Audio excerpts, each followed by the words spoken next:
हे बच्चों पार्टी नमस्कार। I hope you are well and doing great. आज के इस क्लास के अंदर मैं आपको पूरा सीबीएसई 2024 के अंदर जो सीबीएसई ने एक सैम्पल पेपर निकाला है उसको सॉल्व करके दिखाता हूँ। एंड आपको ये सॉल्व करके आपको ये पता चल जाएगा बच्चा कि लेवल सीबीएसई का किस तरीके का है। एक डिस्क्लेमर है वीडियो को स्टार्ट करने से पहले, ध्यान से इस बात को अपने माइंड के अंदर उठा करके रख लो बच्चा कि अगर आप सोच रहे हो कि सिर्फ एनसीईआरटी की लाइन बाय लाइन हम एग्जाम्पल एक्सरसाइज करके चले जाएं या कुछ रट के चले जाएं या सिर्फ डेरिवेशन करके चले जाएं, तो हो सकता है कि आप पासिंग स्कोर्स तक पहुंच जाएं। लेकिन बहुत अच्छे मार्क्स लाने के लिए आपको एक चीज़ हमेशा बोला जा रहा है, इस चैनल पर मैं लगातार बोल रहा हूं कि बाबू रे अच्छे से प्रैक्टिस कर, अच्छे से सेल्फ प्रैक्टिस कर। जब तक आप सेल्फ प्रैक्टिस नहीं करोगे, सेल्फ स्टडी नहीं करोगे, आप सवालों को समझ नहीं पाओगे। और ऐसा कुछ नहीं है कि कुछ डेरिवेशंस आते हैं या कितना जो है क्वेश्चंस आता है, वो आपको सीबीएसई के सैम्पल पेपर देख करके आइडिया आ जाएगा। घबराना नहीं है, मैं आपको एक एक चीज़ समझाऊंगा। लेकिन एक बात तय है कि अगर आप न्यूमेरिकल की प्रैक्टिस नहीं कर रहे हो, ढंग से क्वेश्चन की प्रैक्टिस नहीं कर रहे हो, तो बहुत डिफिकल्ट होगा बाबू, क्योंकि फिर बाद में बच्चों को पेपर बहुत टफ लगता है। राइट, टेंशन ना लीजिए, मैं यहाँ पर हूँ, आपका बड़ा भाई बाबा एसएसपी। अगर आप चैनल पे नए हैं बच्चा लोग तो be a part of this beautiful family. And अगर अभी तक आपने चैनल को सब्सक्राइब नहीं किया है तो जल्दी से कर लो, बिकॉज यहाँ पर बहुत सारे अमेजिंग लेक्चर्स आपकी बोर्ड प्रिपरेशन के लिए हमेशा आते रहेंगे। आपके सामने पीछे क्वेश्चन दिख ही रहा है, लेकिन इसके साथ साथ मैं आपको ये भी बता दूं बच्चा, अभी हाल ही में हमने ज़्यादा दिन नहीं हुआ है, 3 या 4 लेक्चर हुए हैं आप लोगों के लिए बच्चा। जीरो टू हीरो बैच निकाला है। जो भी बच्चे अपनी प्रिपरेशन करते वक्त तकलीफ महसूस कर रहे हैं, नहीं समझ में आ रहा है कि न्यूमेरिकल कौन सा करें, देखो सब लास्ट क्लास में करने जाओगे तो भी नहीं होगा, तो आप मेरे जीरो टू हीरो बैच को ज्वाइन करो। इसके अंदर आपको फिजिक्स कराई जाएगी, केमिस्ट्री कराया जाएगा, बायो कराया जाएगा एंड मैथ्स कराया जाएगा। उतना कराया जाएगा जिससे आपके आसानी से मार्क्स आ जाएंगे। शर्त बस इतनी है कि इस बैच को ज्वाइन करने के बाद लाइव क्लास में आना। शर्त इतनी है, जो काम दिया जाए बच्चा वो करना। आपको 35 से 40 दिन में सब कुछ करा दिया जाएगा। बैच का नाम है बच्चा जीरो टू हीरो एंड ये मेरे एप्लीकेशन क्लास 24 पर मौजूद है, तो आप इसे डाउनलोड कर लीजिए, जिसका लिंक डिस्क्रिप्शन बॉक्स में है। कोर्स की प्राइस है बच्चा सिर्फ 2500। आप जब डाउनलोड करेंगे तो ऐसा पैनल आएगा, 6 to 12 पर सिलेक्ट करना और आपको जीरो टू हीरो बैच दिखेगा। कोर्स की प्राइस आपको 5000 दिखेगी, but do not forget to apply hero coupon code, जिससे आपको इजीली ये 2500 में मिलेगा। इन केस अगर कोई भी क्वेरी है तो आप इस नंबर पर संपर्क साध सकते हैं, अथवा तो स्क्रीन पर भी मैं एक नंबर दे देता हूं बच्चा, यहाँ पर भी आप कनेक्ट कर सकते हैं, जो कि आपके स्क्रीन पर दिख रहा है। इस नंबर पर डायरेक्ट कनेक्ट करके भी आप मेरे इस बैच को ले सकते हैं, एक्सेस कर सकते हैं।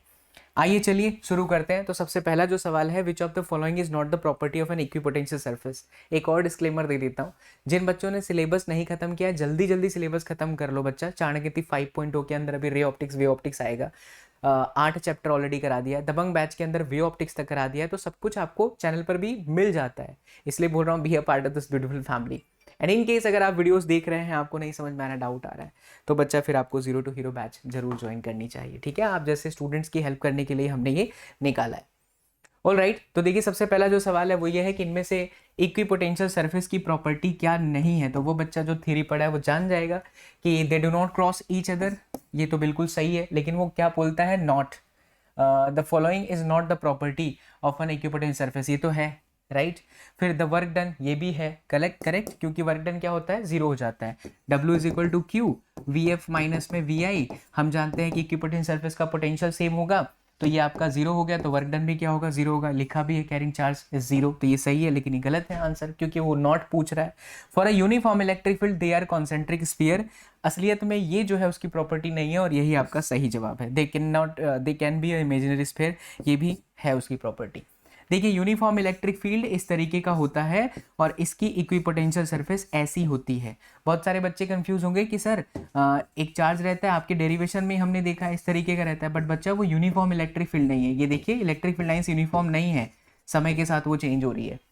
हम जैसे जैसे जा रहे हैं ना, तो ये रेडियली सिमेट्रिक बोली जाएगी, लेकिन ये सिमेट्रिक नहीं है। करेक्ट, तो ये आपके पहले शुरुआत में एमसीक्यूज आते हैं। ये क्वेश्चन पेपर बच्चा डिस्क्रिप्शन बॉक्स में जाएंगे ना, तो एसएसपी टेलीग्राम है, उसको ज्वाइन कर लोगे तो इनका सॉल्यूशन बोर्ड पर भी लिख रहा हूँ, तो ये मेरे नोट्स आपको मिल जाएंगे। ये पेपर भी आप इजीली डाउनलोड कर सकते हो। लगभग 60,000 जितने विद्यार्थी टेलीग्राम में एक्सेस करते हैं बच्चा, तो आप पीछे मत रहिएगा, जुड़ जाइएगा।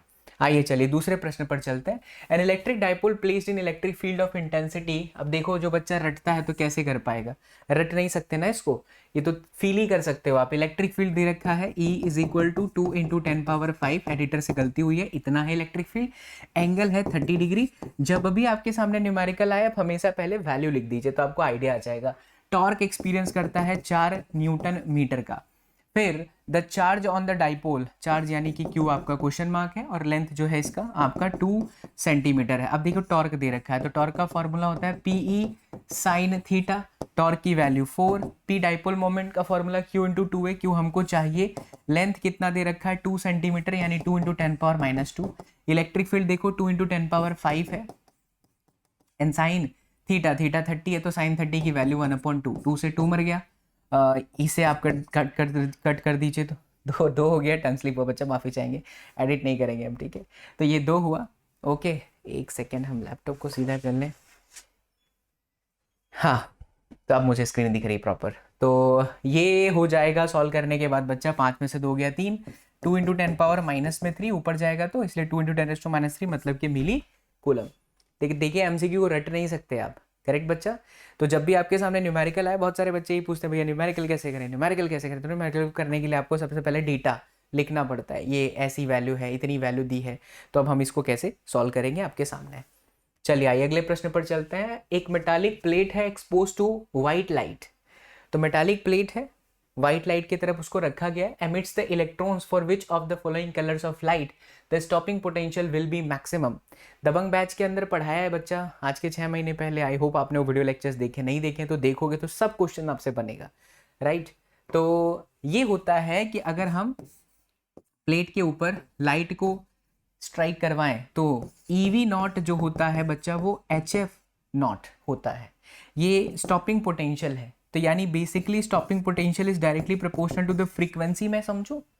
तो यहाँ पर देखो बोला भी है the stopping potential will be maximum, ये मैक्सिमम तभी होगा जब हमारी फ्रीक्वेंसी क्या होगी, मैक्सिमम होगी।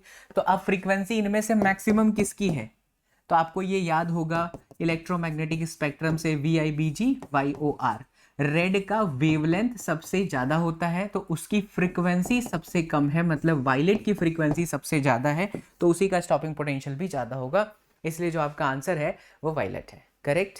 नेक्स्ट क्वेश्चन पर चलते हैं। यहां कहता है, ये आपके एटम का एमसीक्यू है, when alpha particles are sent through the thin gold foil, gold foil बोल रहा हूं, गोल्ड फॉइल, सॉरी बच्चा, ठीक है, हो जाता है यार, सच्ची कहें तो आज थोड़ा सा हेडेक है। हम अपने नीट के पेड बैच को थोड़ा शिफ्ट किए हैं, लेकिन हमने कहा कि नहीं, नए साल से पहले आप लोगों का लेक्चर जरूर लेना चाहिए, तो ले रहे हैं। मोस्ट ऑफ देम, इसलिए दिमाग में वो भी चल रहा है, but continue. Most of them go straight through the foil, ज़्यादातर अल्फा पार्टिकल स्ट्रेट चले गए थे क्योंकि एटम का आधा से ज़्यादा भाग खाली रहता है, करेक्ट। तो इसका जो आंसर होगा most of the part of the atom is empty space. Next question है, बड़ा प्यारा सवाल है। एक इलेक्ट्रॉन है जो कि पॉजिटिव एक्स एक्सिस पर चल रहा है, चलिए इलेक्ट्रॉन आपका पॉजिटिव एक्स एक्सिस पर चल रहा है, यह आपका एक्स एक्सिस है, और बच्चा magnetic field which is parallel to the positive y axis, magnetic field है पॉजिटिव इस तरीके से, ये आपका v है, ये आपकी वेलोसिटी है, और आप कह सकते हैं कि electron is moving along the positive axis in magnetic field which is parallel to the positive axis, in what direction will the magnetic force be acting on the electron. अब यहाँ पर जो बच्चा रट्टा मारा है वो कभी नहीं कर पाएगा, माइनस में E, V क्रॉस में B। अगर आपने हमारे लेक्चर्स देखे होंगे तो आपको पता होगा कि इस तरीके के वेक्टर्स का डायरेक्शन निकालने के लिए आपके बाबा एसएसवी ने राइट हैंड रूल सिखाया था।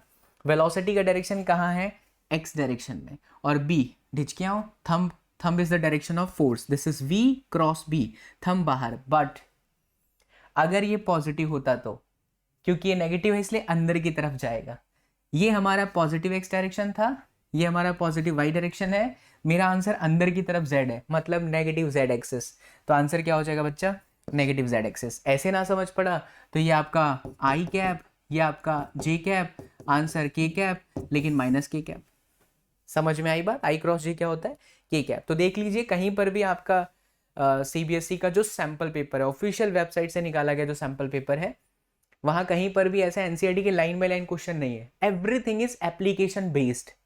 सो अगर आप लास्ट में ये सोच रहे हैं कि मैं सिर्फ कुछ चीजें देख करके पास हो जाऊं तो आपका लक अच्छा होगा बच्चे, तो पास हो जाओगे, बट अगर क्वेश्चन की प्रैक्टिस नहीं करोगे then it's very difficult, because शुरुआत में MCQ है, राइट। इसीलिए हमने वो जो है आपके लिए 0 to Hero बैच निकाला। अब आप बोलोगे भैया बार बार बोल करके आप प्रमोशन कर रहे हैं, बाबू आपके लिए ही है, आपके भले के लिए ही बोल रहा हूँ। 2500 is not a big deal. अगर तकलीफ आ रही है तो आज ज्वाइन करोगे, शुरुआत के 3-4 लेक्चर रिकॉर्डिंग्स होंगे, वो देखते रहना और लाइव क्लास में जंप मारना, सब हो जाएगा। चलिए देखिए next, the relative magnetic permeability of a substance, chapter number 5 का MCQ है।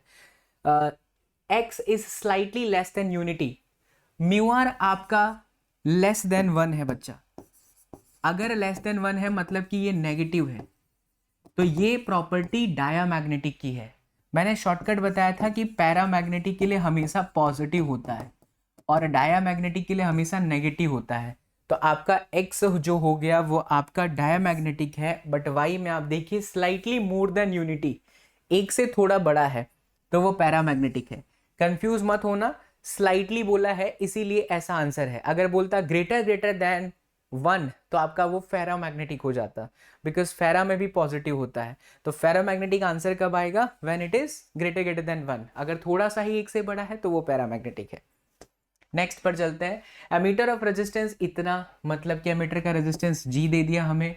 फिर कहता है कि इतना करंट रीड कर सकता है 1 एम्पियर, मतलब कि ये IG दे दिया। फिर the value of required shunt to increase the range मतलब I। अब देखो सीधा कैलकुलेशन पूछ रहा है, S जो बच्चों को डायरेक्ट यहाँ फॉर्मूला पता होगा वो इसको कर पाएगा। IG की वैल्यू कितनी है? तो IG की वैल्यू है आपकी 1, G की वैल्यू है 0.81, I की वैल्यू है कितनी बच्चा? 10 माइनस में कितना चला जाएगा भाई? I की वैल्यू 10 में से गया तो 9, हाँ तो 9, इसको काट दोगे तो कितना हो जाएगा? 0.09। Yes that's it. चलो ये देखिए डायरेक्ट आपके टेक्स्ट बुक का है, यहाँ पर हम ये कह सकते हैं, बट इसको मैं समझा देता हूँ। मैग्नेटिक मोमेंट का फॉर्मूला होता है बच्चा निया लगाई देबो, यानी कि NIA। नंबर ऑफ टर्न्स यहाँ कुछ नहीं है। I का फॉर्मूला होता है चार्ज अपॉन में टाइम पीरियड, क्योंकि Q/T है, पार्टिकल घूम रहा है इलेक्ट्रॉन। एरिया सर्कल की πr²। Now we know that speed is equal to distance 2πr upon capital T, because electron चक्कर में घूम रहा है। तो T को सब्जेक्ट बनाओगे तो 2πr अपॉन में V हो जाएगा। So E upon 2πr capital T 2πr, हाँ V and then pi R का स्क्वायर। पाई ने पाई को मारा, R ने इसको मारा। आप यहाँ पर M से मल्टीप्लाई कर दीजिए और M से डिवाइड कर दीजिए। ऐसा करने के पीछे कारण क्या होगा बच्चा? कि ये जो आपका MVR है इसे हम क्या कहते हैं? Angular momentum. सो आपका आंसर हो गया EL अपॉन में 2M। चलिए अगला सवाल। The large scale transmission of electrical energy over the long distance is done with the use of transformer। Transformer में हम क्या करते हैं कि जहां पर पावर स्टेशन होता है वहां से शहरों तक बिजली के तारों के थ्रू सिटी तक या स्टेट तक जो है पहुंचाया जाता है, राइट। इसमें यह ध्यान रखा जाता है कि आपका जो पावर हो वो ज्यादा लॉस ना हो। इसके लिए बच्चा हमको करंट को मिनिमाइज करना चाहिए, क्योंकि हम तार तो बहुत लंबा लेंगे भाई। जैसे मान लो गुजरात से बिजली हरियाणा में भेजनी है तो डिस्टेंस ही हो गया लगभग 300-400 kilometre. R proportional to L होता है, लेंथ ज़्यादा होगा तो पावर लॉस ज़्यादा होगा। तो हम इसको कम नहीं कर सकते, तो प्रॉपर्टी है, बट हम करंट को कम कर सकते हैं ताकि क्या हो, रिडक्शन करने से पावर लॉस कम हो और करंट कम करें, इसीलिए ये किया जाता है। तो the voltage output of the generator is stepped up, यानी अगर मुझे करंट को मिनिमाइज करना है और इस पावर को कांस्टेंट रखना है तो करंट को कम करिए, तो वोल्टेज को ज्यादा कर दीजिए। और वोल्टेज को ज्यादा किससे कर सकते हैं? स्टेप अप ट्रांसफार्मर से। इसलिए आपका आंसर क्या आएगा कि भाई power loss is cut down and reduction of current. तो आंसर आपका A एंड C दोनों है, इसका मतलब option number D is the correct answer. Okay next देखिए, अगेन यहाँ पर आपकी लॉजिक आ गई।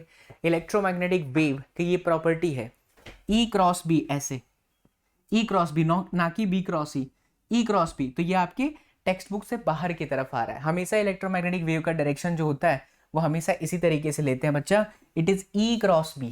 तो E क्रॉस B कहाँ जा रहा है? आपकी तरफ जा रहा है। सो इसका आंसर क्या आ जाएगा? Perpendicular to the E and B out of the plane of the paper. Next again it is a very interesting question. यहां पर सवाल में क्या कहता है कि बताओ magnitude of change in flux through the coil. तो change in flux through the coil delta phi in terms of charge ऐसा रहता है। देखिए E is equal to -n delta phi upon delta t, ये सब करवाया हुआ है आपके टेक्स्ट बुक के सारे सवाल बच्चा। E की जगह पर अगर हम ध्यान से देखें तो E जो होता है वो आपका I अपॉन में R होता है, -n डेल्टा फाई अपॉन में डेल्टा टी। आई की जगह पर बच्चा हम क्या लिख सकते हैं, आर की जगह पर तो एज इट इज रख दो, आई की जगह पर हम delta q upon delta t लिख सकते हैं and delta phi upon delta t. पूरा करा देंगे तो फिर आप वो लेक्चर्स नहीं देखोगे, अभी हम क्वेश्चन प्रैक्टिस कराते हैं, डायरेक्ट फॉर्मूला यूज करूंगा मैं आपसे। तो ये डेल्टा टी से डेल्टा टी मर जाएगा, correct. Number of turns given है नहीं, अच्छा कुछ और बच गया आर। तो आपको जो फाई चाहिए बच्चा, change in flux, that is delta q upon में आर। एक बार जरा बच्चा फिर से देखिए अच्छे से, E बराबर minus n delta five by delta t, correct. हम I की जगह पर E अपॉन में R लिख सकते हैं। नंबर ऑफ टर्न्स हमारे क्वेश्चन में है नहीं, मैग्नीट्यूड है, इसलिए हम माइनस भी हटा सकते हैं। ये जो डेल्टा फाई है ये आपका चेंज इन फ्लक्स है, जो कि हमारा डिजायर टास्क है। देखो magnitude of change in flux, तो डेल्टा फाई जो है हमारा टास्क है, डेल्टा टी हमने एज इट इज रखा। I की जगह बच्चा हम delta q upon delta t into r कर सकते हैं, राइट। तो ये डेल्टा टी से डेल्टा टी मर गया, मुझे ये चेंज इन फ्लक्स चाहिए। तो अब Q अपॉन में R, क्या मेरे क्वेश्चन में R है? जी हाँ R है, रेजिस्टेंस 100 है, तो ये आपका 100 हो गया। अच्छा डेल्टा Q, अब डेल्टा Q कैसे निकालेंगे? तो ये देखिए ग्राफ I वर्सेस T का है, एंड जब भी आपका ग्राफ I वर्सेस T का होगा तो Y एक्सिस और X एक्सिस को मल्टीप्लाई किया तो क्या मिला? I into T। हमारे सवाल में चार्ज हमको चाहिए भी, तो जब भी इस तरीके का इक्वेशन होता है कि y और x को मल्टीप्लाई करने से जो आपको पूछा गया है वही मिल रहा हो, तब आप ऐसे सिचुएशन में हमेशा क्या निकालिए? एरिया निकालिए। सो 1/2 बेस आपका है 1/2 and then altitude that is 10। So इसे कट कर दिया बच्चा, तो कितना आ गया? 2.5, करेक्ट। तो ये आपका डेल्टा फाई। कुछ हम कैलकुलेशन में एरर कर रहे हैं लगता है, जस्ट अ सेकंड बच्चा इसको ठीक करता है। आ गया बच्चा लोग, देखो यहाँ पर मैं क्या सिली मिस्टेक कर रहा हूँ। दिस इज वोल्टेज ना, तो आई अपॉन आर लिखेंगे तो यही गलत हो जाएगा, it is actually I R. आइए एक बार फिर से देख लेते हैं। तो ये आपका हुआ आई इंटू आर, एन को हटा देते हैं, delta phi upon delta t. I के जगह हम लिख सकते हैं delta q upon delta t into r and then delta phi upon delta t. तो ये मर गया, हमको ये चाहिए। रेजिस्टेंस हमारे पास है, ये हमने निकाल लिया है 2.5 इंटू रेजिस्टेंस इज व्हाट 100, तो आंसर कितना हो गया? 250 वेबर, दैट्स इट। तो ये थोड़े जो सिली मिस्टेक्स है इनको आप अवॉइड करना, नहीं तो आपके मार्क्स कट जाएंगे, राइट। वैसे भी आपको आंसर इसके अंदर फिर नहीं मिलेगा अगर गलत जाओगे तो। आइए नेक्स्ट एमसीक्यू पर चलते हैं। अगला जो सवाल है it is totally based on कि कितने अच्छे से आपने कॉन्सेप्ट की पढ़ाई करी है। सवाल है energy of electron in nth orbit is given by -13.6 upon n square. मैंने जो पढ़ाया है दबंग बैच चाणक्य थी उसके अंदर क्लियरली बताया कि जो माइनस आता है वो माइनस ये बताता है कि इलेक्ट्रॉन न्यूक्लियस के साथ बंधा हुआ है, उसकी पोटेंशियल एनर्जी जो है माइनस में, जो टोटल एनर्जी वो माइनस में आ रहा है, मतलब कि बंधा हुआ है। तो हम यहाँ पर क्या आंसर टिक करेंगे? Electron is bound to the nucleus, that's it. तो शुरू के ये जो सवाल रहते हैं आपके 12 एमसीक्यूज रहते हैं, इसके बाद आपके असर्शन एंड रीजन स्टार्ट होते हैं। तो देखिए असर्शन रीजन किस तरीके से करना है। पहला सवाल आपके बोर्ड पर है, थियरी को बहुत अच्छे से पढ़िए। For the radiation of a frequency greater than the threshold frequency, मतलब जैसे कि ये कोई प्लेट है, इसके ऊपर जो फ्रीक्वेंसी आ रही है वो इसकी थ्रेशोल्ड फ्रीक्वेंसी से ज्यादा है। The photoelectric current is proportional to the intensity of radiation. Graph हमने देखा था, इस तरीके का ग्राफ रहता है, जितना ज्यादा इंटेंसिटी वर्सेस करंट, यानी कि हमारा जो इंटेंसिटी है वो डायरेक्टली प्रोपोर्शनल टू करंट रहता है, और डायरेक्ट रिलेशन का ग्राफ स्ट्रेट ही आता है। तो ये बिल्कुल सही है कि अगर हम इंटेंसिटी बढ़ाएंगे तो हमारा फोटो इलेक्ट्रिक करंट भी बढ़ जाएगा, वही चीज बोला है। तो असर्शन बिल्कुल सही है, तो असर्शन सही है, ए इज ट्रू। अब जरा रीजन को चेक करते हैं। असर्शन सही मतलब पहला, दूसरा, तीसरा, तीन आंसर हो सकता है। Greater the number of energy quanta available, मतलब greater the number of energy, इस प्लेट के ऊपर जितनी ज्यादा एनर्जी गिरेगी लाइट की, greater is the number of electrons absorbing the energy. सही बात है, इतना ही ज्यादा ये एब्जॉर्ब करेगा, देखिए ध्यान से। And greater is the number of electrons coming out of the metal, बिल्कुल सही बात है। जितनी एनर्जी गिरी उतना ही एब्जॉर्ब होगा, जितना ज्यादा एब्जॉर्ब होगा उतना चांसेस है कि इलेक्ट्रॉन्स बाहर निकलेंगे, और इलेक्ट्रॉन्स बाहर निकला मतलब कि करंट भी क्या हो गया? बढ़ गया। इसीलिए ये रीजन स्टेटमेंट भी सही है और रीजन इसका करेक्ट एक्सप्लेनेशन भी है। ऐसा होगा तो आपका option number 1 correct answer. Next पढ़िए, putting p-type semiconductor slab directly in the physical contact with n-type semiconductor slab cannot form the p-n junction, and it is absolutely true। जैसे हम थ्योरी में पढ़ते हैं कि एक p लिया एक n लिया, उसको आपस में मिला दिया तो p-n जंक्शन डायोड बन गया। बट अगर हम माइक्रो लेवल पर समझें तो p और n थोड़े रफ होंगे, इसलिए पूरी तरह से बैठ नहीं पाते हैं। इसलिए असर्शन आपका क्या हो गया बच्चा, बिल्कुल सही है, can not form the surface of PN junction, तो असर्शन सही है। रीजन द रफनेस जो हमने बात करी, तो रीजन भी सही हो गया, और रीजन असर्शन का करेक्ट एक्सप्लेनेशन भी, इसलिए answer number A is the correct one. Next, an electron has higher potential energy when it is at the location associated with the negative potential value and has a lower potential energy when at a location associated with the positive potential। अब potential energy का formula देखिए बड़ा simple है, Q into we होता है। हम electron की बात कर रहे हैं इसलिए माइनस, और अगर नेगेटिव पोटेंशियल है तो ये हुआ, तो माइनस माइनस प्लस हुआ। मतलब ऑब्वियस सी बात है कि अगर इलेक्ट्रॉन नेगेटिव पोटेंशियल पर है तो उसकी पोटेंशियल एनर्जी बढ़ गई, माइनस माइनस प्लस हो गया। लेकिन अगर इलेक्ट्रॉन किसी पॉजिटिव पोटेंशियल में है तो ये वैल्यू नेगेटिव आ जाएगी, मतलब कि घट गई। तो आपका असर्शन जो है वो बिल्कुल सही है। देखिए लिखा है has a lower potential energy when at a location associated with the positive potential. Region electrons move from region of higher potential to region of lower potential. यहां साफ साफ दिख रहा है कि अगर हम एक इलेक्ट्रॉन के बारे में सोचें तो इलेक्ट्रॉन का साइन कैसा होता है, माइनस। माइनस हमेशा प्लस की तरफ अट्रैक्ट करता है, मतलब लोअर पोटेंशियल से हायर की तरफ जाता है। जबकि यहां क्या लिखा है, हायर से लोअर की तरफ जाता है। तो रीजन स्टेटमेंट ही गलत है, तो ए कैसे एक्सप्लेन कर सकता है असर्शन को, इसलिए आंसर आएगा A is true but R is false. अगला सवाल देखिए, propagation of light through an optical fiber is due to internal reflection taking place at the core cladding surface। जो ऑप्टिकल फाइबर होता है उसमें अंदर की तरफ, ये बाहर की जो सरफेस होती है उसको क्लैडिंग बोलते हैं, और अंदर वाला जो मटेरियल होता है वो कोर होता है। इसमें टोटल इंटरनल रिफ्लेक्शन होता है जिसकी वजह से लाइट का ट्रांसमिशन एक जगह से दूसरी जगह पर हो जाता है। तो यहाँ क्या लिखा है, TIR हैपेंस। यस बिल्कुल, असर्शन सही है। रीजन में आते हैं, refractive index of the material of the cladding of the optical fiber is greater than that of the core। जैसा कि आपने अभी अभी यहाँ कहा कि इसके अंदर TIR टेक्स प्लेस करता है, TIR होता है।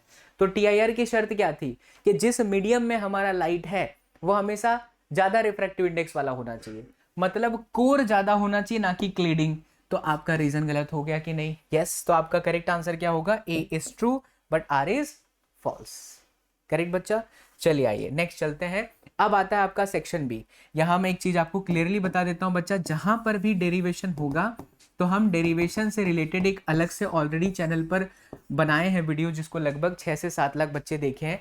तो वो मैं कमेंट में पिन कर दूंगा, क्योंकि बच्चा उसको यहाँ पर कराने का कोई मतलब नहीं है, आपका टाइम जाएगा और मैं टाइम आपका लॉस नहीं कराना चाहता। तो कमेंट में पिन वीडियो होगा, उसे आप देख लीजिएगा। जहां जहां पर स्ट्रेट डेरिवेशन है वो हम आपको प्रोवाइड कर देंगे, वो आप देख लीजिएगा। लेकिन जहां जहां पर क्वेश्चन को घुमाया गया है, कैसे एनसीईआरटी के टेक्स्ट बुक के सवाल डायरेक्ट नहीं पूछे जाते हैं, वो मैं आपको एक्सप्लेन करूंगा। डील डन है तो कंटिन्यू करते हैं। एंड एक्सपेक्टिंग बच्चा एक प्यारा सा आपका हार्ट या फिर कह सकते हैं एक प्यारा सा कमेंट, अच्छा लगेगा बच्चा। आइए तो अब 2 मार्क्स के सवाल देखिए। Name the device which utilize unilateral action of PN diode to convert AC into DC. बहुत सिंपल है, 2 मार्क्स का सवाल है तो आपको खाली डिवाइस का नाम बताना है। गेस करिए, रेक्टिफायर।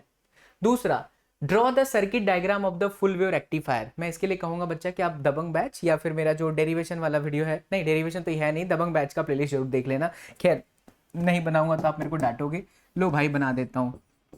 ये आपका एसी सोर्स है, ये आपका ट्रांसफॉर्मर रहता है। फुल वेव बोल रहा है डायग्राम बनाने के लिए, तो फुल वेव में बच्चा 2 डायोड रहते हैं। अच्छे से दिखाइएगा। ये D1 देखो, डायग्राम बनाने का ही पूरा आपको 1 मार्क्स है, तो डायग्राम जितना अच्छा हो उतना बेहतर होगा बच्चा, राइट। और फिर यहाँ पर आप लोगों का रहता है load resistance, this is your RL, that's it. ये आपका सेकेंडरी कोइल, ये आपका प्राइमरी कोइल, और अच्छा लगेगा S1 और S2 दिखा दो। ये आपका इनपुट और आपका आउटपुट बोला नहीं है तो हम उसको बनाएंगे बिल्कुल भी नहीं। मार्क्स मिल गया आपको, फुल वेव रेक्टिफायर सर्किट। चलिए आगे बढ़ते हैं। The wavelength lambda of photon and the Broglie wavelength of an electron। ध्यान से देखिए, ये dual nature of radiation and matter का है। तो यहां पर कहता है the Broglie wavelength of an electron, lambda जो है वो the Broglie wavelength of electron है जिसका मास m है, having the same value, show that the energy of photon। पहले हम एनर्जी ऑफ फोटोन लिख लेंगे। क्या लिखेंगे? Energy of photon. क्या होता है बच्चा energy of photon? HF HC upon में लैम्बडा। अब आगे क्या कहता है, ये 2 टाइम, इतना टाइम्स है काइनेटिक एनर्जी ऑफ इलेक्ट्रॉन। अब जरा काइनेटिक एनर्जी ऑफ इलेक्ट्रॉन लिखिए। तो काइनेटिक एनर्जी ऑफ इलेक्ट्रॉन होता है ½ mv का स्क्वायर। पूरे सवाल में यार मेरे को मास वेलोसिटी से अभी तक कुछ दिख नहीं रहा, हालांकि आप यहाँ पर मास देख सकते हैं, लेकिन क्योंकि जो पहली वाली लाइन कहता है कि इलेक्ट्रॉन का भी वेवलेंथ लैम्बडा जितना ही है, तो यहाँ वेवलेंथ लाना पड़ेगा।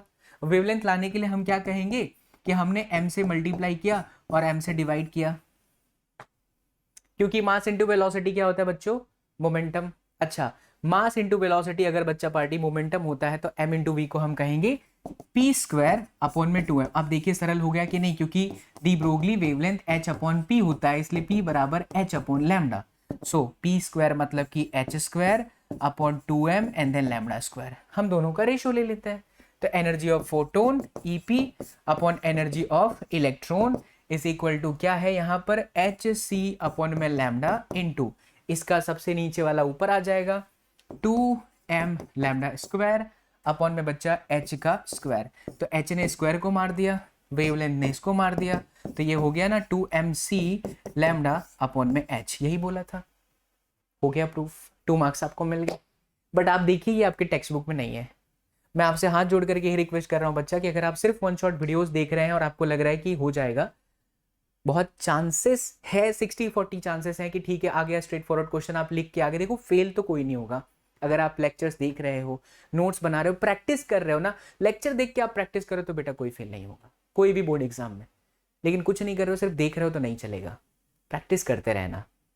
Got the point? ठीक है, ये वीडियो 2025 में आने वाले स्टूडेंट्स भी अगर देख रहे हैं तो हमारी नई बैचेस हमारे ऐप पर बहुत जल्द आ रही है बच्चा, बहुत ही मिनिमम फीस पर, तो आप जरूर डाउनलोड करके रखिएगा क्लास 24।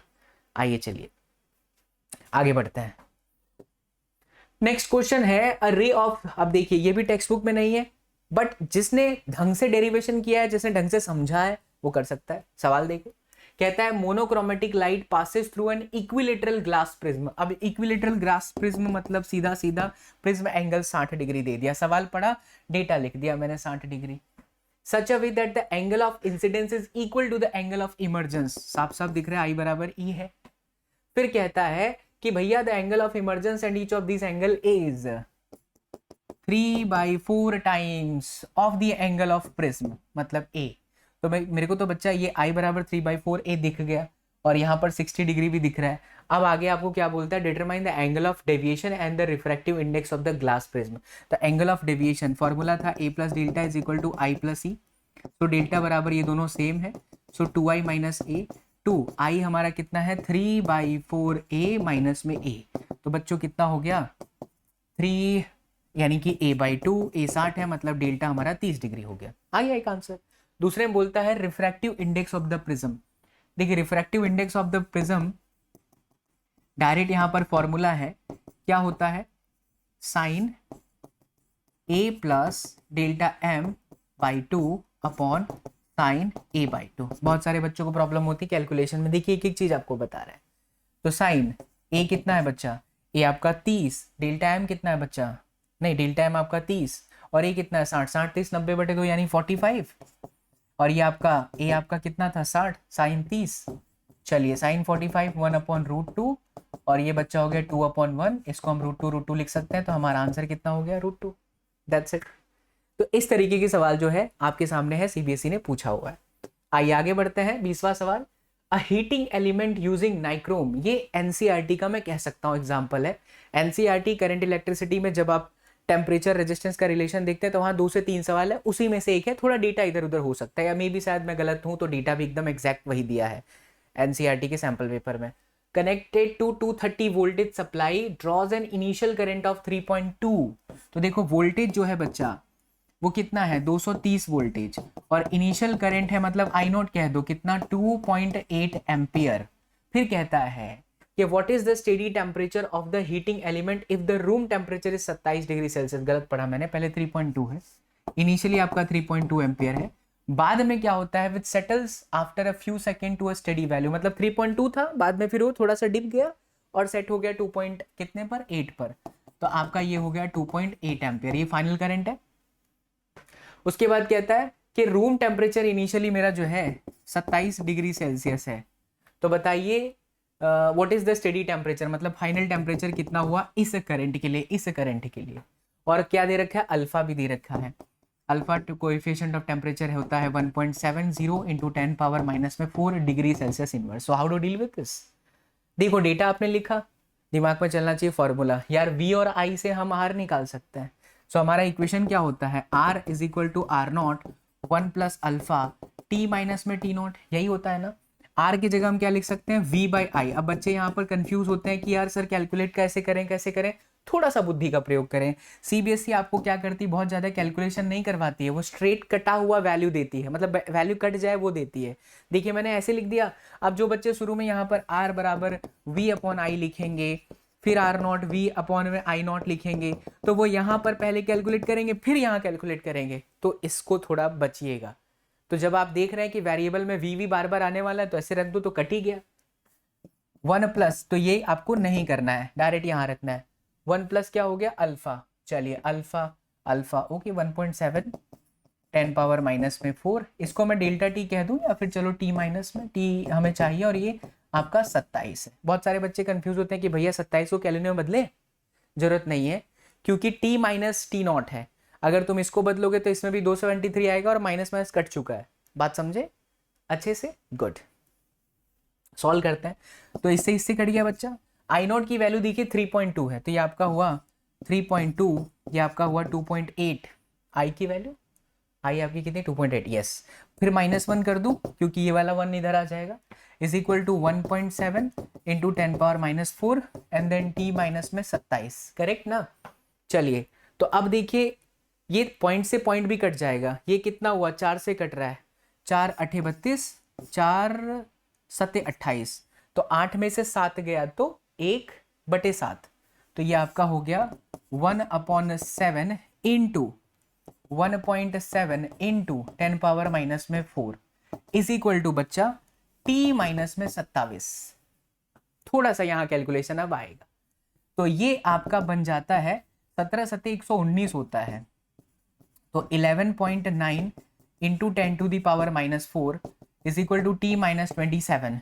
अब यहाँ थोड़ा सा आप कैलकुलेट कर लीजिएगा, जैसे ये 10 पावर -4 ऊपर जाएगा तो 1 2 3 4, एक और ले लो और ये 119 कर दो। इतना तो हम कर ही सकते हैं।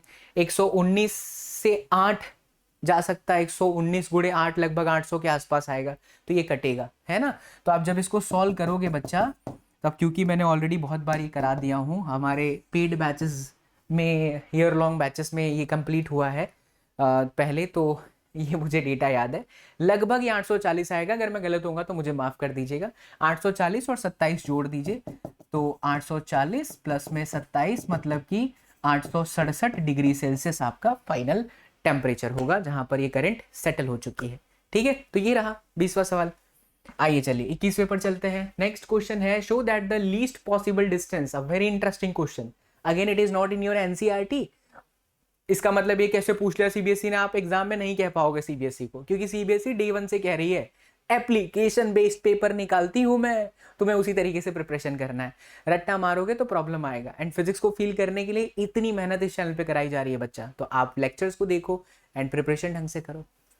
देखो यहाँ पर क्या बोलता है, show that the least possible distance between an object and it's real image in a convex lens is 4f।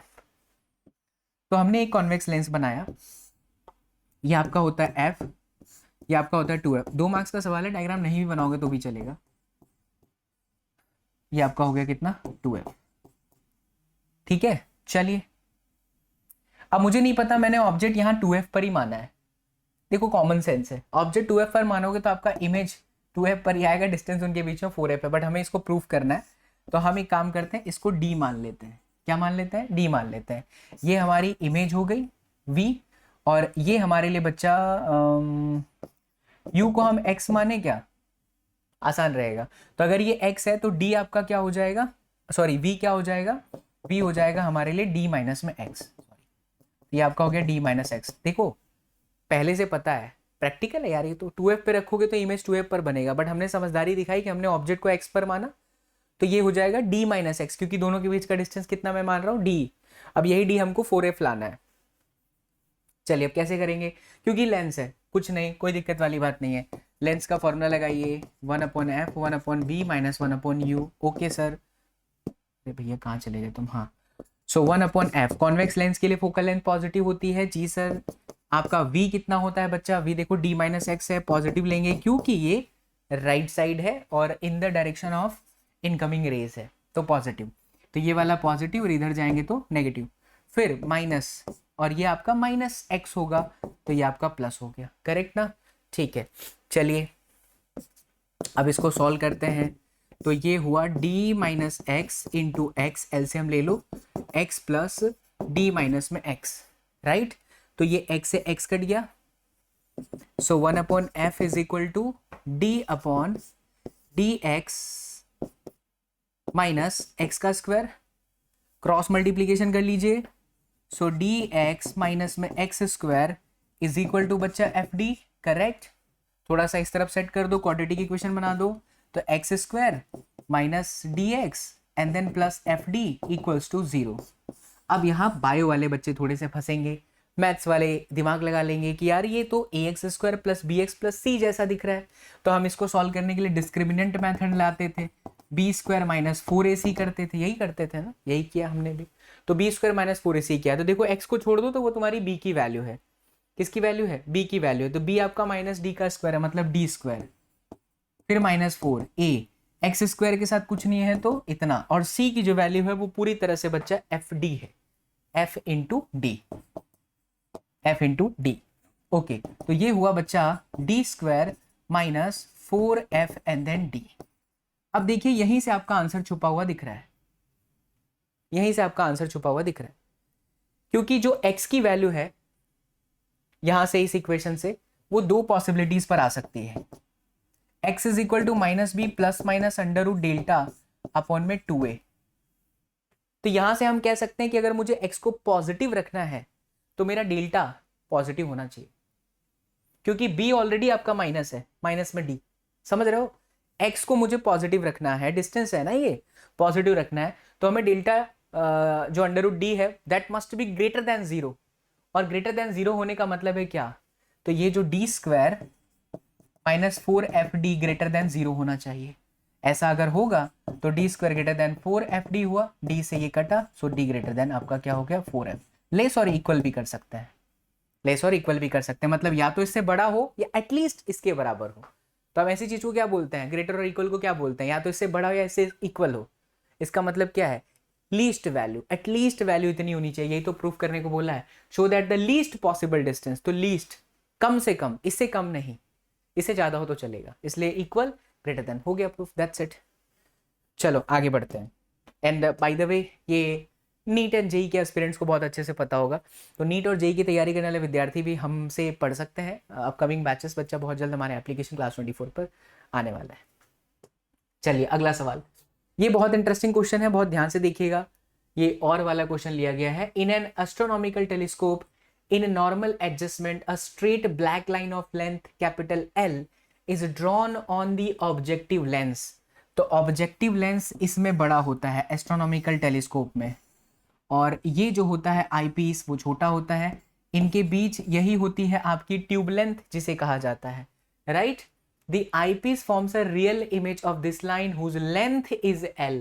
तो आई पीस जो बना रहा है उसका लेंथ जो है वो स्मॉल l है, और इधर क्या कहता है, in an astronomical telescope in normal adjustment a straight black line of length capital L is drawn of the objective lens. Okay, what is the angular magnification of the telescope, जरा सोचो, angular magnification of telescope क्या होता है, it is L is equal to FO upon FE, बस अब उसी को हमें सेट करना है। आइए जी बच्चा देखिए, बहुत ध्यान से देखिएगा, इस क्वेश्चन को बहुत इंटरेस्टिंग करके पूछा है, एक बार हम फिर से आपको पढ़ के बताते हैं। यहाँ एस्ट्रोनॉमिकल टेलीस्कोप में ऑब्जेक्टिव लेंस की साइज बड़ी होती है और इसकी लेंस जो होती है छोटी होती है, ठीक है। नॉर्मल एडजस्टमेंट में क्या होता है कि जो ट्यूब लेंथ होता है, मतलब कि नॉर्मल एडजस्टमेंट का मतलब होता है कि हमारा जो फाइनल इमेज है आई पीस का वो इसी तरीके से होगा, एफ आपका FE पे होगा, और जो ऑब्जेक्ट का डिस्टेंस है बच्चा वो FO प्लस FE होगा, ये आपका नॉर्मल एडजस्टमेंट है। मतलब U आपका क्या होगा माइनस, और ये जो FO प्लस FE है ना, ये असलियत में क्या है, यही आपका ट्यूब लेंथ है जो कि कैपिटल L के बराबर है। इतनी बात कंफर्म हो चुकी है। नॉर्मल एडजस्टमेंट का मतलब यही होता है कि इनके बीच का जो गैप होगा वो FO प्लस FE होगा, वही ट्यूब लेंथ है और यही आपका कैपिटल L ऑब्जेक्ट डिस्टेंस है। देख लीजिए फिर से क्वेश्चन में लिखा है straight black line of length L is drawn on the objective lens, मतलब ऑब्जेक्टिव लेंस पे जो L है वही हमारा ऑब्जेक्ट डिस्टेंस है। तो इमेज क्या होगा, तो जरा इमेज निकालने के लिए हम फॉर्मूला लगाएंगे 1/f is equal to 1/v minus में 1/u, राइट। आईपीस के लिए ये FE लिखा गया, v हमें चाहिए क्योंकि u ऑलरेडी माइनस होता है तो फिर ये आपका प्लस बन जाएगा FO प्लस FE। तो यहाँ से बच्चा जब हम 1/v को सब्जेक्ट बनाएंगे, ध्यान दीजिएगा 1/v तो ये इस तरफ आया, यानी 1/FE माइनस 1/FO प्लस में FE। एलसीएम लीजिए एकदम शांति से, कोई जल्दबाजी नहीं है। FO प्लस में FE cross multiplication, FO plus FE minus में FE, ये गया घर पे। सो फाइनली जो V आपका आ रहा है बच्चा वो आ गया FO plus FE into FE upon में FO। ये आपका V आया, ये आपका क्या आ गया, V आ गया। जरा क्वेश्चन में आगे पढ़िए, the eyepiece forms a real image of this line, यानी कैपिटल L यानी कि FO प्लस FE यानी U जो ऑब्जेक्ट था उसकी इमेज वो रियल बनाता है। लेंथ की बात कर रहा है तो मैं लीनियर मैग्निफिकेशन की बात करूं तो लीनियर मैग्निफिकेशन ऑफ लेंस का फॉर्मूला होता है V अपॉन में U, और जो फाइनल मेरा इमेज है वो L बोल रहा है और शुरू का जो U था वो हमारे लिए L है, करेक्ट। सो ये जो V आया बच्चा वो देखिए जरा क्या आया, FO plus FE into FE upon में FO, और जो आपका U है U वो तो आपका FO प्लस FE है, तो ये हमने लिखा FO प्लस में FE। जो कटे काट दीजिए, ये कट गया तो ये आता है FE अपॉन में FO small l upon capital L, but this is not the answer. कुछ लोग पूछ सकते हैं भैया माइनस कहाँ गया, तो मैग्निफिकेशन में आपका लेंस का पॉजिटिव ही रहता है आंसर बच्चा, करेक्ट। और वो पॉजिटिव रखने के लिए हमने यहाँ पर U को माइनस में नहीं लिया, माइनस तो आपको रिप्रेजेंट कर रहा है ना कि इस साइड है, ओके। अब जरा लास्ट लाइन देखिए क्या बोलता है, what is the angular magnification of telescope. यार मैंने शुरू में ही बोला जैसे ही क्वेश्चन स्टार्ट किया कि एंगुलर मैग्निफिकेशन ऑफ टेलीस्कोप होता है FO अपॉन FE, तो FO अपॉन FE कर दोगे एंगुलर मैग्निफिकेशन तो ये आपका आ जाएगा FO अपॉन FE, मतलब कि capital L upon small l, that's it. अच्छा सवाल था एंड और में था, नहीं तो बहुत सारे बच्चों को ये प्रॉब्लम क्रिएट कर जाता। चलिए आगे बढ़ते हैं। अब आएगा आपका section C, contains 7 question of 3 marks each. देखिए इसमें कुछ आपको डेरिवेशन मिल सकते हैं। This is from nuclei and there is a derivation. हमने बहुत बार प्रेडिक्ट किया है बच्चा कि न्यूक्लियस चैप्टर से या तो MCQ या तो एक न्यूमेरिकल होता है 3 मार्क्स का। C आपके सामने है, 3 मार्क्स में न्यूमेरिकल पूछा है, मास दे रखा है, बहुत ही सरल सवाल है बट बहुत ध्यान से कैलकुलेशन आपको करना है। मास दे रखा है और न्यूक्लियर एनर्जी चाहिए that would be required to separate all the neutrons and protons. तो न्यूट्रॉन्स और प्रोटॉन्स को सेपरेट करने वाली जो एनर्जी होती है उसी को हम बाइंडिंग एनर्जी कहते हैं। And how to calculate binding energy, to calculate binding energy first of all we will find delta M ZMP plus NMN minus में कैपिटल M से। अब Z क्या है, तो उन्होंने यहाँ पर जो कॉइन बोल रहा है उसको बोला है कॉपर का लीजिए, तो 63 उसका A है और बच्चा Z जो है उसका 29 है, तो यहाँ से ये जो वैल्यू होती है वो Z होती है, A जो होता है बच्चा वो आपका 63 होता है और number of neutron A minus Z होता है। तो 60 तेरे में से हो गया तो 4 चला गया, 5 में से 2 गया तो 3, सही है ना, 9 4 13, 3 2 5 1 6, बिल्कुल सही, 34। तो ये आ गया। अब आप यहाँ पर प्लेस करना और ये मैं आपको दे रहा हूँ बच्चा, प्लीज इसका आंसर कमेंट करके बताइए। देखते हैं कितने बच्चे इसको करके बताते हैं, कमेंट करके बताओ। तो जैसे ही डेल्टा M आ जाए उसको 930 मेगा इलेक्ट्रॉन वोल्टेज के साथ मल्टीप्लाई कर दीजिए, you will get your answer into that mega electron voltage. ये आपका हो गया बाइंडिंग एनर्जी, राइट बच्चा, दैट्स इट। एक चीज यहां पर बहुत ध्यान से समझना बच्चा, अगर सिर्फ कॉपर का एक एटम होता ना तो ये आंसर सही है, लेकिन यहां उन्होंने 3 ग्राम दे रखा है, हमें नहीं पता 3 ग्राम में कितने कॉपर के एटम है, तो ये आप कैसे निकालेंगे। तो यहां पर एक बहुत ही प्यारा सा कॉन्सेप्ट याद रखिएगा मोल का, mu is equal to M upon M0 is equal to N upon Na। जब भी आपको ऐसे दिया हो मास और हमें निकालना हो कि यार कितने एटम्स है उसके अंदर, तो N को सब्जेक्ट बनाइए, MNA अपॉन में M0, सबसे सरल तरीका। मास गिवन है बच्चा हमारा 3 ग्राम और इसका जो होता है कॉपर का कितना 29 होता है, correct. For simplicity coin is entirely made of this, हाँ राइट। तो ये देखिए वैल्यू हमारे पास है 29, इसका एटॉमिक नंबर है बाबू। इसका मास चाहिए तो ये रहा ना 63 ग्राम पर मोल। तो ये 63 है, जल्दबाजी किया बच्चे इसलिए माफ़ी चाहूँगा। And atomic Avogadro number 6.023, 10 power कितना होता है 23।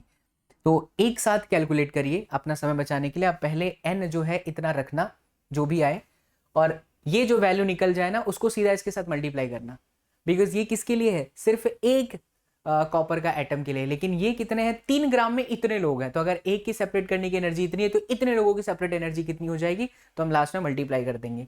So total energy for 3 gram coin, उसमें हम क्या करेंगे, यहाँ जो हमारा एनर्जी आएगा जिसे हम बाइंडिंग एनर्जी कह देंगे, यहाँ पर हम डेल्टा एम को इससे मल्टीप्लाई करेंगे, इसे हम बाइंडिंग एनर्जी कह देते हैं।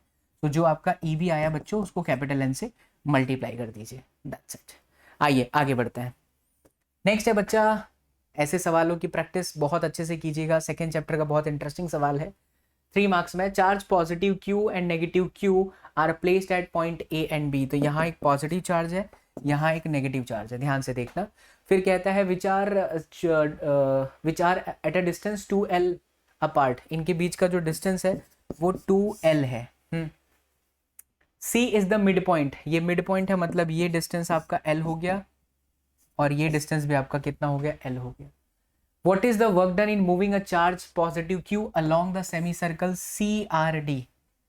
बच्चा जब भी हम किसी चार्ज को चलाते हैं तो जो वर्क डन होता है वो हमेशा इसी तरीके से लिखा करिए, फाइनल पोटेंशियल माइनस में initial potential. It never depends on the path we are taking. But ध्यान रखने वाली बात यह है कि अगर इस क्वेश्चन में ऐसा बोल देता कि what is the work done by the conservative force, you have to take minus. यहाँ कुछ नहीं बोला है तो हम एक्सटर्नल सोर्स, एक्सटर्नल एजेंसी जो काम कर रही है उसी को मान के चलेंगे, तो ये फॉर्मूला हम अप्लाई कर देंगे। चलिए, तो QM हमारे पास में कितना है जिसको हम मूव कर रहे हैं, यहाँ पर लिखा होगा what is the work done in moving a charge positive Q। देखिए ये रहा पॉजिटिव Q, तो ये आपका Q हो गया।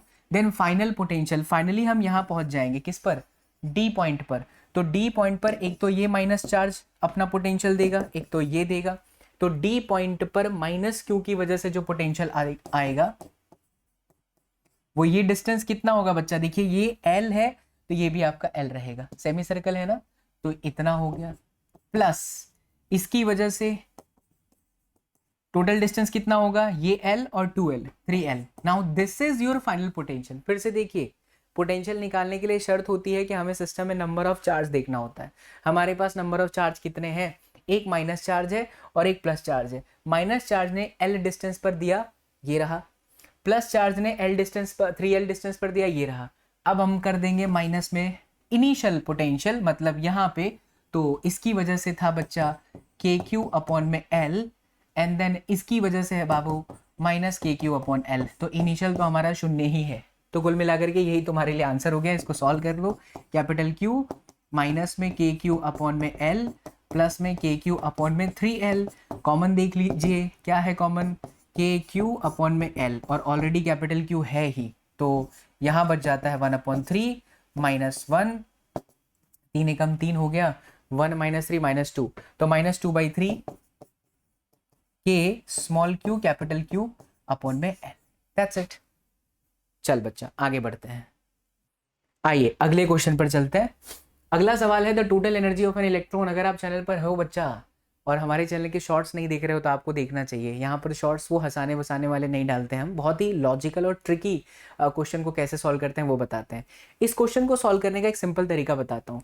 आपको टोटल एनर्जी दे रखा है और कह रहा है कि first excited state of the hydrogen atom is -3.4 eV। हमेशा एक याद रखो फॉर्मूला बच्चा, P K and then T। P for potential energy, K for kinetic energy, T for total energy. तो ये 2x लिखो, ये -x लिखो और ये x लिखो। 2x में से x जाएगा तो आपका टोटल आपका x ही होगा। हमारे सवाल में टोटल एनर्जी कितनी है, -3.4। तो काइनेटिक एनर्जी कितना हो गया, +3.4, x ऑलरेडी माइनस है, और ये कितना हो गया, माइनस में 6.8, दैट्स इट। आपका पहले का भी आंसर हो गया काइनेटिक एनर्जी और दूसरे का भी आंसर हो गया पोटेंशियल एनर्जी, ये रहा पोटेंशियल एनर्जी।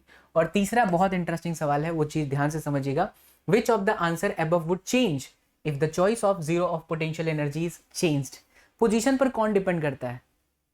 Potential energy. जब भी हम पोटेंशियल एनर्जी निकालते हैं तो हम हमारा जो रेफरेंस पॉइंट होता है वो इन्फिनिटी पर लेते हैं, लेकिन अगर हम उसे चेंज कर देंगे तो हमारा पोटेंशियल एनर्जी चेंज हो जाएगा। आई बात समझ में?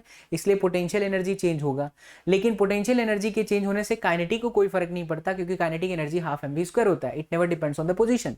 बट क्योंकि पोटेंशियल एनर्जी चेंज हुई है, काइनेटिक चेंज नहीं हुआ है, बट पोटेंशियल या काइनेटिक में से कोई भी एक चेंज होता तो टोटल एनर्जी चेंज हो जाती। इसीलिए जो हमारा आंसर होगा तीसरे में वो आएगा कि आपका पोटेंशियल एनर्जी भी चेंज होगा एंड टोटल एनर्जी भी चेंज होगा बच्चा। बट जो काइनेटिक एनर्जी है वो क्या रहेगा? कांस्टेंट रहेगा।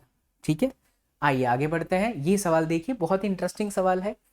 अ wire of uniform cross section and resistance 4 ohm, 4 ohm का एक वायर है, is bent in the shape of square ABCD। आप मेरे पीछे स्क्रीन पर देख सकते हैं। Point A is connected to a point P on a DC line by a wire, DC by a wire AP of resistance 1 ohm. देखो जरा ध्यान से समझो, टोटल आपके 4 ओम के रेजिस्टेंस थे, तो अब ये स्क्वायर है तो ये आपका 1 ओम हो गया, ये आपका 1 ओम हो गया, ये भी आपका 1 ओम है, ये मुझे नहीं पता, मैं इसे x मान लूं तो ये मेरा कितना हुआ? 1 माइनस एक्स। क्यों? टोटल 1 है ना, टोटल 1 है आपका, तो ये अगर आपका x है तो ये 1 माइनस एक्स हुआ, और इसकी वैल्यू भी हमें क्या दे रखी है? 1 ओम दे रखी है। बड़ा प्यारा सवाल है, ध्यान से देखना। When a potential difference is applied between A and C, आप A और C के बीच में पोटेंशियल दे रहे हो, the point B and P are seen to be the same potential, तो ये भी आपका V है और ये भी आपका V है, सेम पोटेंशियल पर हो गए। What is the resistance of the part? DP, DP का रेजिस्टेंस हमने X माना है। ध्यान से देखो बच्चा, सबसे पहले तो अपने को दिख रहा है कि ये 1 और 1 रेजिस्टेंस इस तरीके से हो जाएंगे 2x या फिर 2, sorry not 2x, it is 2 ओम, यहां से लेकर के यहां तक ये आपका 2 ओम हुआ। इसको हम पॉइंट A रख देते हैं नाम। उसके बाद देखिए यहां से लेकर के यहां तक ये आपका सीरीज में है 1 प्लस एक्स, तो ये आपका हो गया 1 प्लस एक्स, करेक्ट ना। यहां पर पॉइंट B था, ये हमने B दिया, ये पॉइंट हमारे लिए क्या है? P है, हमने P दे दिया। इनके बीच में भी एक रेजिस्टेंस है और इसकी जो वैल्यू है ये आपकी 1 ओम है, करेक्ट। और ये जो है आपका वो D था। ध्यान से अब देखिए, तो A और C के बीच में टोटल कितना है आपका? एक और रेजिस्टेंस है, मैं ये आपका 1 कर दो, ये आपका 1 कर दो। अब आपके लिए सरलता होगी समझने में। ठीक है, ये दोनों आ गए हैं, और सी पॉइंट कहां रख रहे हैं हम? यहां रख लेते हैं सी पॉइंट। चलिए, तो पॉइंट ए, पॉइंट बी, फिर पॉइंट सी रख लेते हैं। अब पी और सी के बीच में क्या है बच्चा? तो 1 माइनस एक्स। ओके, ए और सी के बीच में हमको नेट पोटेंशियल चाहिए, मतलब कि उनके बीच में बैटरी लगाई गई है। अब थोड़ा ध्यान से देखना, ये दोनों किस में हो गए? पैरेलल में। तो ये सर्किट कैसा बनता हुआ दिखाई देगा? जरा देखिए ध्यान से, ये 1 ओम, नीचे बच्चा ये आपका पैरेलल में है तो हम मम्मी लगा देते हैं 1 इंटू 1 प्लस एक्स। जिन बच्चों को मम्मी नहीं पता बता दो, मल्टीप्लीकेशन अपॉन एडिशन। और 1 प्लस एक्स यानी कि आपका 2 प्लस एक्स हो जाएगा। ये आपका पॉइंट ए, ये आपका पॉइंट बी, ये आपका पॉइंट पी, फिर इसके जस्ट बाजू में है आपका 1, और यहाँ पर है बच्चा 1 माइनस में एक्स। ये है आपका पॉइंट सी, या फिर ये पूरा कहीं पर भी ले सकते हैं, ये आपका पॉइंट सी है। आपको नहीं लगता ये वेस्टर्न ब्रिज जैसा डायग्राम हो गया? वेस्टर्न ब्रिज में क्या रहता था? यहाँ गैल्वेनोमीटर रहता था, और बैलेंस वेस्टर्न ब्रिज का मतलब है कि यहाँ के यहाँ का पोटेंशियल सेम है। यहाँ पे भी तो वही कह रहा है। इसका मतलब है इन दोनों का ratio 1/1 must be equal to the ratio of this, यानी कि 1 plus x upon 2 plus x, फिर main ratio 1 minus x. Cross multiplication कर लीजिए बच्चा, तो 1 minus x is equal to 1 plus x upon 2 plus x. अब आपको ये कमेंट करके आंसर देना है, इतना तो कर ही सकते हो। खत्म। तो एक और सवाल आपका हो गया। इस तरीके के सवाल है, देखिए सीधा सीधा स्ट्रेट फॉरवर्ड डेरिवेशन नहीं पूछा जाता है, ये है आपके टेक्स्ट बुक का ही, बट जिसने ढंग से पढ़ा, जिसने समझा एप्लीकेशन कि अच्छा वेस्टर्न ब्रिज का एप्लीकेशन है, ये तो western bridge he, but straight forward question नहीं पूछा है, घुमाया है, ऐसे सवाल के लिए आपको प्रिपेयर होना पड़ेगा। अभी भी 35 से 40 दिन है। तकलीफ में हो तो क्लास 24 ऐप पे मेरे बैचेस अवेलेबल है, रिकॉर्डिंग्स भी होंगे, अगर आप आज भी ज्वाइन करोगे तो भी आपको मिल जाएगा, और उनको देख लो 35-40 लेक्चर को बस। चल बच्चा, ये आपके टेक्स्ट बुक का है बच्चा, और मैं इसे नहीं कराऊंगा, कारण है मैंने पहले ही कहा था समय जाएगा, जो चीज़ इजिली टेक्स्ट बुक से डायरेक्टली ली गई है वो हम नहीं करेंगे। ये आप मेरे दबंग बैच का प्लेलिस्ट जो है बच्चा कमेंट में पिन है, वहाँ पर से चेकआउट कर लीजिए, ये आपको मिल जाएगा। या फिर डेरिवेशन जो हमने कराया है, डेरिवेशन का लगभग 6-7 लाख बच्चे देख चुके हैं इसे, वो भी कमेंट में पिन है, आप वहाँ जा करके देख लीजिए ताकि आपके दूसरे भी प्रिपरेशन हो जाए। ये डायरेक्ट क्वेश्चन है आपके टेक्स्ट बुक के। एग्जाम्पल है 8वां example, identify a part of the electromagnetic spectrum. Again छोटा सा होमवर्क दे देता हूँ, ये इसे पहचानिए। हमने जब भी आपको इंपॉर्टेंट क्वेश्चन बताया तो इलेक्ट्रोमैग्नेटिक वेव में मैं कहता हूँ या तो प्रॉपर्टी पढ़ लो या तो उनका एप्लीकेशन पढ़ लो। जो मेरा सच्चा प्यारा विद्यार्थी है, जो ट्रू एसएसपियन है, चाहे आज के 10 साल बाद भी 2033 में भी आप ये वीडियो देख रहे हो, लेकिन उसका आंसर करते रहना मुझे अच्छा लगेगा। हर साल के विद्यार्थी आंसर करेंगे। दीजिए टेक्स्ट बुक पे जाइए, पढ़िए और देखिए कि हीटिंग इफेक्ट कौन देता है, ओजोन लेयर को कौन जो है एब्जॉर्ब कर रहा है, स्टडी क्रिस्टल स्ट्रक्चर में कौन काम आ रहा है, और सबका एक एक मेथड फटाफट। थियरी है बच्चा, इसलिए मैं नहीं समझा रहा हूँ, न्यूमेरिकल हो तो मैं एक्सप्लेन भी करूँ। आइए आगे बढ़ते हैं। Define mutual inductance and write its SI unit. तो म्यूचुअल इंडक्टेंस को डिफाइन करना है तो हम कैसे करते हैं, phi2 is equal to M21, N2 phi2 is equal to M21 and then I1। देखिए रटिए मत कभी भी, अगर आपको डेफिनेशन लिखने में प्रॉब्लम होती है तो एटलीस्ट आप फॉर्मूला लिखो। अब यहाँ से बना लो, अब यहाँ से बना लो। यहाँ से क्या बनाओगे, it is the ratio of total flux in the second coil with respect to the current in the first coil. It is the ratio of total flux in the second coil with respect to the current in the first coil। खत्म। And इसका unit क्या होता है, तो Henry. इसकी unit क्या होती है, हेनरी कैपिटल H। अगला प्रश्न, two circular loop, one of small radius r and other of large radius capital R such that r greater than r। देखिए ये बता देता हूं आपको, ये आपका कैपिटल R है, ये बच्चा आप लोगों का स्मॉल r है। सवाल बोलता है कि कोएक्सियली कोइंसाइडिंग होते तो म्यूचुअल इंडक्टेंस बताओ। तो म्यूचुअल इंडक्टेंस बनाने के लिए हमेशा हम एक कॉइल में से करंट पास करेंगे। इस करंट कैरिंग की वजह से जो मैग्नेटिक फील्ड आएगी वो म्यू नॉट Ni अपॉन में 2r होगी। सर ये कहाँ से आया बच्चा, सर्कल टर्न्स की वजह से मैग्नेटिक फील्ड का फॉर्मूला, बट इसमें नंबर ऑफ टर्न्स एक ही है तो हम इसे लिखेंगे म्यू नॉट I अपॉन में 2r। अब जैसे ही आपने मैग्नेटिक फील्ड निकाल लिया, अब फ्लक्स दूसरे कॉइल में निकालो। तो फ्लक्स फाई का फॉर्मूला क्या होता है, B into A.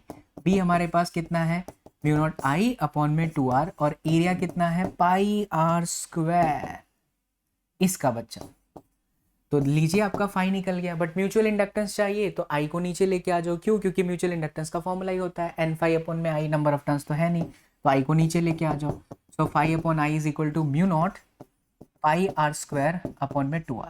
That's it, this is your mutual inductance of this two system coil. Next इसी में और करके पूछा है, two long straight parallel current carrying wire. Again बच्चा it is direct derivation from your textbook. ठीक है, कुछ कुछ आते भी हैं, कुछ कुछ नहीं, बहुत सारे हैं। ढंग से डेरिवेशन भी कर लो और प्रैक्टिस कर लो। आप सिर्फ देखते हो वीडियोस तो काम नहीं चलता यार, लिखने की प्रैक्टिस करो, है ना। व्यूज के लिए मैं नहीं कह रहा हूँ, वैसा होता तो फिर बहुत सारे बच्चे हर साल जो है पुराने वीडियोस मेरे देख रहे होते हैं। हर साल हम नए वीडियोस अपलोड करते हैं, तो उनको देख करके लिखो, जितना लिखोगे उतनी आपकी प्रैक्टिस होगी। अगेन ये दबंग बैच में भी करवाया है बच्चा, एंड चैप्टर 1 टू चैप्टर 14 की सारे डेरिवेशन वाली वीडियो देख लोगे तो उसमें भी आपको ये 28वें का और वाला सवाल मिल जाएगा। अब आगे बढ़ते हैं, let's focus on section D, most डरावना सेक्शन फॉर स्टूडेंट। बच्चे डरते हैं इस सेक्शन से, पता नहीं क्यों। अगर थ्योरी ढंग से समझी है, कॉन्सेप्ट समझा है, तो ये चीज़ भी आपके लिए आसान होगी। तो पहले एक पैराग्राफ दिया जाता है। पैराग्राफ पढ़ने की आवश्यकता उनको होती है जो साल भर पढ़े नहीं होते, लेकिन यहाँ देख के पता चल जा रहा है कि ये सेमीकंडक्टर से पूछा गया है। तो थ्योरी है बच्चा सेमीकंडक्टर से पूरा। आइए देखिए, पहला जो सवाल इसमें बोलता है कि डायोड दिया है, एक रेजिस्टेंस दिया है, और यहाँ पर 3.5, थोड़ा एडिटर से मिस्टेक हुआ है, 3.5 वोल्टेज का डायोड लगा हुआ है, और इसके अक्रॉस जो है 0.5 वोल्टेज का बैरियर है। बोलता है करंट बताओ। तो कुछ नहीं है, ऐसे क्वेश्चन के अंदर आपको क्या करना है, I बराबर V बाई आर, बैरियर का मतलब है इतना वोल्टेज सप्लाई वोल्टेज में से कट जाएगा, तो 3 हो गया, और ये आपका 100 हो गया, 0 से 0 मल्टीप्लाई कर दीजिए तो ये आपका 30 मिली एम्पियर हो गया, क्योंकि ये 10 पावर 3 है, ऊपर जाएगा तो उतना ही बनेगा, तो 30 milli ampere is the answer. Second one is a very logical question. यहाँ याद रखिएगा बच्चा, ये जो होता है P होता है, ये होता है N, इसको एनोड इसको कैथोड बोलते हैं। जब भी A ग्रेटर देन K होगा, सिखाया है मैंने, तो वो फॉरवर्ड बायस होता है, और जब भी A लेस देन K होगा तो वो आपका रिवर्स बायस होता है। चलिए अब इसे देखते हुए आप कमेंट करके बताओगे कि इनमें से कौन सा सही जवाब है, कौन रिवर्स बायस है, क्योंकि ये फेवरेट चैप्टर है बच्चा। आप मैंने अगर चैनल से नहीं देखा तो जरूर देखना, गूगल पे सर्च करो, यूट्यूब पे सर्च करो, you will see my videos semiconductor का। अगला सवाल है, based on the I V characteristic of the diode we can classify diode as bilateral device, ohmic device. Yes, it is non ohmic device. और इनमें से कौन सा कनेक्शन सही है सीरीज के लिए, तो देखिए क्या होता है कि इस तरीके से कॉम्बिनेशन चलता है, तो ये P है, ये N है, तो ये P है, तो ये N है, तो PN वाला एक ये हो गया, या NP वाला ये हो गया, ये ऐसा भी हो सकता है कुछ इस तरीके से, सही है ना, NP and then NP, plus minus का कनेक्शन रहना चाहिए हमेशा। तो ये दोनों सही है, इसका मतलब है कि second and third option number B. अगला सवाल ग्राफ है, बहुत अच्छा सवाल है, ध्यान से देखिएगा। यहाँ कहता है कि VI characteristic of a diode is shown in the figure, the ratio of the resistance of the diode at I is equal to, बच्चा जैसे कि पानी पी लो थोड़ा सा। हाँ चलिए देखिए ध्यान से, तो कहाँ पर पूछे, the ratio of the resistance of the diode at I is equal to 15 milli ampere, ये रहा 15, तो 15 मिली एम्पियर के लिए वोल्टेज का डिफरेंस, बिकॉज रेजिस्टेंस आपका क्या होता है, वोल्टेज वेरिएबल है ना, इसीलिए हम इसको लेंगे 0.8 एंड देन 0. ये ग्राफ में ऐसे दिया हुआ है, पेपर आप डाउनलोड करेंगे तो आपके कॉपी में अच्छे से आएगा, यानी 0.1, और यहाँ पर जो है बच्चा 15 मिली एम्पियर की बात कर रहा है, तो ये आपका 20 माइनस 10 हुआ, देखिए यहाँ पर है ना, तो 10 हो गया, ये देखिए मिली एम्पियर में है, तो मिली एम्पियर है, इस वजह से मुझे 10 माइनस 3 भी लिखना पड़ सकता है, जो कि मुझे लिखना ही पड़ेगा। तो ये कुल मिलाकर के कितना हो गया, अरे भाई ये 10 पावर 3 हो गया, और ये 0.1 हटाएंगे तो 10, और 10 है ही, तो 10 पावर 3 माइनस में 2 यानी 10, यहाँ से तो 10 आया, यहाँ पर आपका देख लीजिए ना, 0.1 को हटाया तो 10, 10 10 ऊपर चला गया 10⁻3, तो -1, यस 10, तो इसके लिए आया 15 मिली एम्पियर पर इतना। और -10 वोल्टेज पर अगर देखा जाए, -10 वोल्टेज पर, तो -10 वोल्टेज पर जो करंट है आपकी वो 1 माइक्रो एम्पियर की है, तो V आपका 10 और 1 माइक्रो एम्पियर बच्चा मतलब 10 पावर माइनस में 6, V अपॉन में I किया ना, तो 1 माइनस माइनस प्लस हो जाएगा, तो 10 पावर 7 आया, बट हमें दोनों का रेशियो लेना है, तो 10 अपॉन 10 पावर 7, तो 10 power -6, yes it is option number D. ठीक है, चलिए अगला सवाल, read the following paragraph, types of lens, there combination, अच्छा पूरा कहानी दे रखा है। रे ऑप्टिक्स से बहुत सवाल पूछेगा बच्चा, सबसे बड़ा चैप्टर में से माना जाता है, तो ऑप्टिक्स के सवालों को आप जरूर अटेम्प्ट अच्छे से करें। Two thin lenses are kept coaxially in contact, सीधा सीधा फॉर्मूला लगाइए, 1/f1 plus 1/f2, combination lens जो है वो 80 सेंटीमीटर दे रखा है, और एक की जो वैल्यू दे रखी है वो 20 सेंटीमीटर है, और दोनों ही कैसे लेंस है बच्चा, combination of this and the focal length of the one lens is 20, the focal length of the other would be 2 thin lenses। तो अगर कुछ नहीं दिया तो हम इसको कन्वर्जिंग लेंस मान के ही कर लेते हैं, 1/f2, so 1/f2 is equal to 1/80 minus 1/20, so 20 minus में 80 यानी कि माइनस में 60/20 इंटू 80, सो बच्चों f2 आपका हो गया 20 × 80 बटे में 60, ये कटा 2 3 6, 3 से काटेंगे तो लगभग 26.7 आएगा, है ना, 25 या 75 होता है, तो ऐसे ही आइडिया लग गया। चलिए ये बहुत अच्छा सवाल है, नेक्स्ट वाला, a spherical air bubble is embedded in a piece of glass, मतलब कि एक ग्लास के अंदर, ऐसा समझिए एक ग्लास के अंदर, ग्लास ऐसे लूँ तो ज़्यादा सही है, ये ग्लास के अंदर यहाँ पर एक एयर बबल है, स्फेरिकल एयर बबल, फिर कहता है कि for a ray of light passing through the bubble, अब रे ऑफ लाइट जो पास हो रही है, देखिए ये आपका डेंसर मीडियम है और ये एयर बबल है, मतलब कि ये रेयर मीडियम है। तो आपको नहीं लगता कि डेंसर से रेयर में जाएगा तो फिर ये रेयर से डेंसर में जाता है तो RDB होता है, यानी कि पहले तो एक बार वो यहाँ पर रिफ्रैक्ट होगा, फिर वो एक बार यहाँ पर रिफ्रैक्ट होगा, मतलब ये इस तरीके से हो जाएगा। जरा सोच करके देखिए अच्छे से। तो क्योंकि ये एयर है ना, रेयर से डेंसर में जा रहा है, करेक्ट, तो ये डाइवर्ज ही होगा, यानी कि डाइवर्जिंग लेंस है, ये डाइवर्ज ही होगा, डाइवर्जिंग लेंस ही है बच्चा। अगला, lens generally use in magnifying glass. आप जो मैग्नीफाइंग ग्लास में यूज करते हो वो सिंगल कॉन्वेक्स लेंस का बना होता है, तो आंसर सिंगल कॉन्वेक्स लेंस है। The magnification of image by a convex lens is positive only when, property है ये पॉजिटिव कब होता है कॉन्वेक्स लेंस में, जब हम एफ और ऑप्टिकल सेंटर के बीच में इसको रखते हैं। Lens generally used in magnifying glass, अच्छा दोबारा आ गया। Okay, now let's move to the last section, section number E. और ये जो होता है बच्चा लॉन्ग आंसर क्वेश्चन के 5 मार्क्स होते हैं। देखते हैं, ये 5 मार्क्स का सवाल है, देखते हैं कैसे पूछा गया है। आप देखिए, draw a ray diagram for the formation of image of a point object by a thin double convex lens having radius of curvature R1 and R2, hence derive lens makers formula. It's my humble request बच्चा, watch my full derivation video, जो कि मैंने पहले ही बता दिया, comment में pin है, that will really help you. Direct text book question है, कर सकते हैं। ये जो सवाल है वो मैं आपको बताता हूँ। A converging lens has a focal length 10 centimetre in the air, तो एयर में जो है वो 10 सेंटीमीटर है प्लस, क्योंकि कन्वर्जिंग लेंस है। It is made of material refractive index इतना, इसका रिफ्रैक्टिव इंडेक्स है जो बच्चा वो कितना है 1.6 है, मतलब कि लेंस का refractive index mu L, lens refractive index is what 1.6, और जो सराउंडिंग है वो एयर है, एयर का 1 होता है। उसके बाद क्या कहता है, if it is immerse in a liquid, refractive index liquid में लेके चले गए, तो चलो वाटर मान लेते हैं, कितना है 1.3, पानी का ही होता है 1.3, और वाटर में हमें नहीं पता कितना है, लेकिन वाटर की रिफ्रैक्टिव इंडेक्स दे रखी है और म्यू एल तो हमें पता ही है। यहाँ पे हमें बेसिकली क्या निकालना है, एफ डब्ल्यू फाइंड आउट करना है, find its new focal length. तो बहुत ही सिंपल सवाल है, टफ नहीं है ये।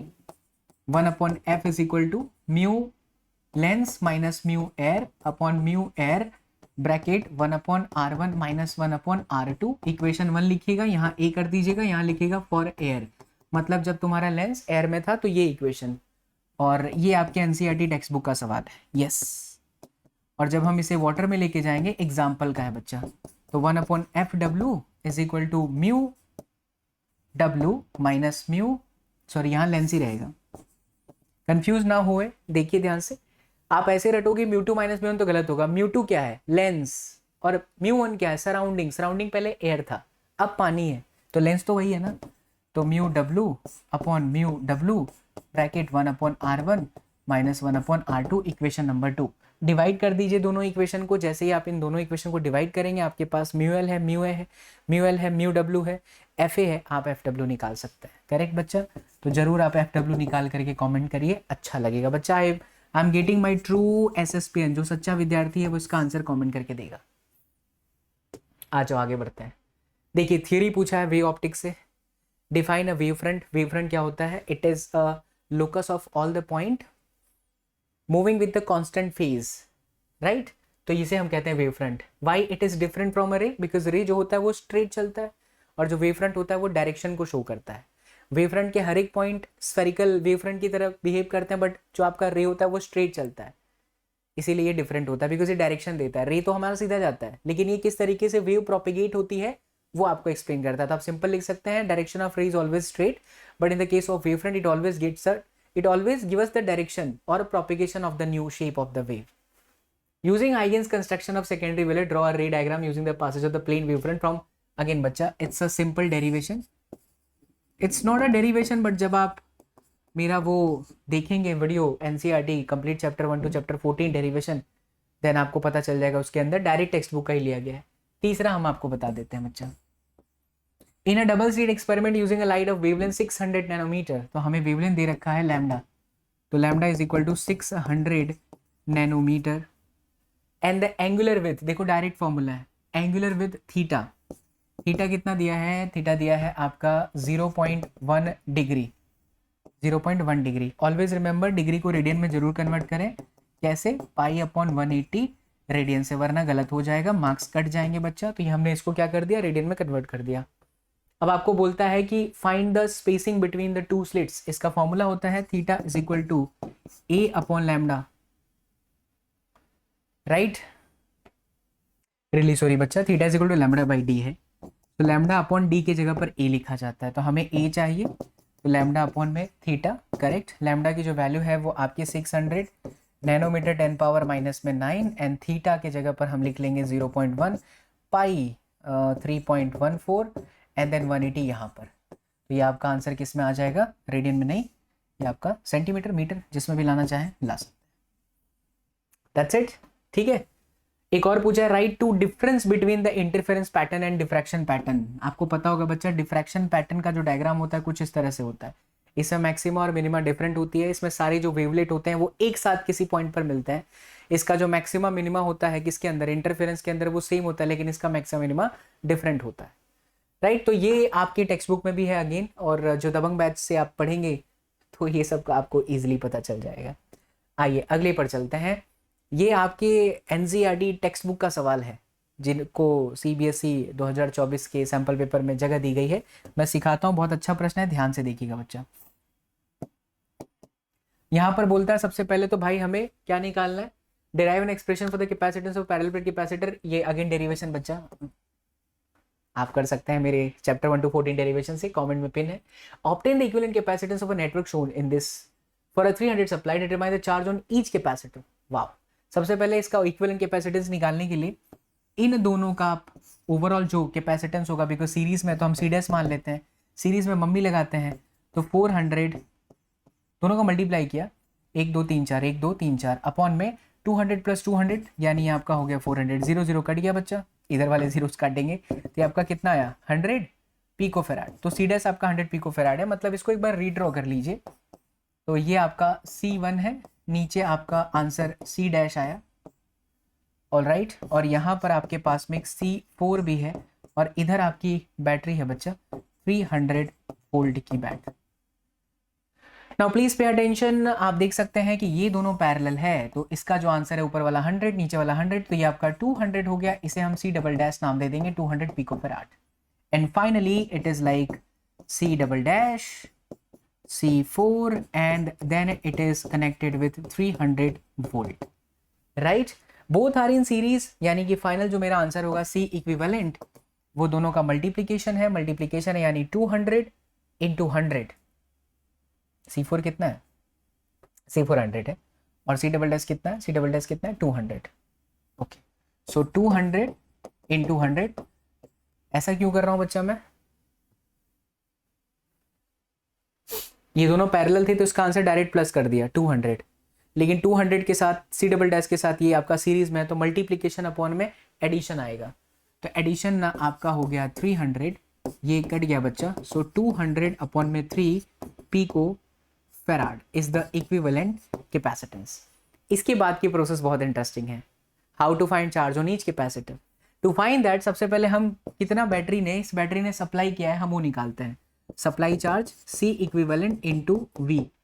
C इक्विवेलेंट है आपका 200/3, और जो हमारा वोल्टेज है बच्चा वो कितना है 300, तो ये कट गया 100 हो गया, तो ये आपका आ गया कितना 20,000 माइक्रोकूलम, यही हुआ ना, वोल्टेज 100 है और ये सब C इक्विवेलेंट पिको में था, नहीं बच्चा, just a second, C equivalent pico में 10⁻⁻12 ऐसा लिख देते हैं, 200/3 और वोल्टेज है आपका 300 पिको कूलम। हाँ ये कर सकते हैं, तो ये आपका हो गया 20,000 PC, नॉट प्रियंका चोपड़ा बच्चा। बच्चा लोग, दिस इज पिको कूलम। अच्छा चला ये सोचिए कि ये जो आपका सप्लाई चार्ज मिला जो इस बैटरी ने दिया, वो इसको और इसको सेम मिलेगा ना, क्यों, क्योंकि दोनों सीरीज में चार्ज सेम होता है। तो हमारा जो Q4 है वो कितना हो गया, वो हो गया 20,000 PC, बट इसको जो मिला वो इन दोनों के पैरेलल का रिजल्ट है, तो पैरेलल में तो वोल्टेज सेम होता है, तो हमें यहाँ का वोल्टेज निकालना पड़ेगा। चलो इस वोल्टेज को हम वी डबल डैश नाम दे देते हैं। तो वी डबल डैश क्या होगा, Q double dash upon C double dash. Q double dash हमारा कितना आया, जो यहाँ था, क्योंकि सीरीज में होता है, सीरीज में C4 सी डबल डैश को सेम इतना ही मिला। तो 20,000 upon C double dash, C double dash की वैल्यू 200 है, राइट। तो ये कट गया, इससे भी कट गया, तो 100 आ गया। तो मेरे बच्चे यहाँ पे भी 100 वोल्टेज और यहाँ पर भी 100 वोल्टेज। ऐसे मेथड को मैं हमेशा लाइन वोल्टेज कहता हूँ।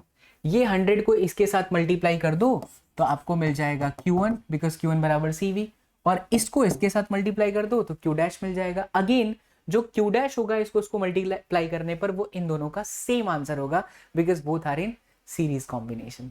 That's it. चलिए आगे बढ़ते हैं। अगला सवाल बहुत इंटरेस्टिंग है, ध्यान से देखना। ये आपके टेक्स्ट बुक में गिवन नहीं है बट फिर भी पूछा है। क्यों? क्योंकि ये एप्लीकेशन है। क्या कहता है जरा ध्यान से देखना। कैपेसिटर का एक पॉजिटिव प्लेट लिया, एक नेगेटिव प्लेट लिया, उसके बीच में एक स्लैब रखा और उस स्लैब की जो थिकनेस है वो डिस्टेंस से कम है। तो यहां पर बच्चा पॉजिटिव, यहाँ नेगेटिव, ये आपका नेगेटिव, तो ये आपका पॉजिटिव, मतलब कि दो पोटेंशियल डिफरेंस दिख रहे हैं मुझे। एक पोटेंशियल डिफरेंस है बच्चा एयर से रिलेटेड और दूसरा है स्लैब से रिलेटेड। जो हमारे एयर से रिलेटेड पोटेंशियल डिफरेंस है जो यहां पर और यहां पर है, वहां के फॉर्मूला क्या होगा, V बराबर ED। So E not into distance.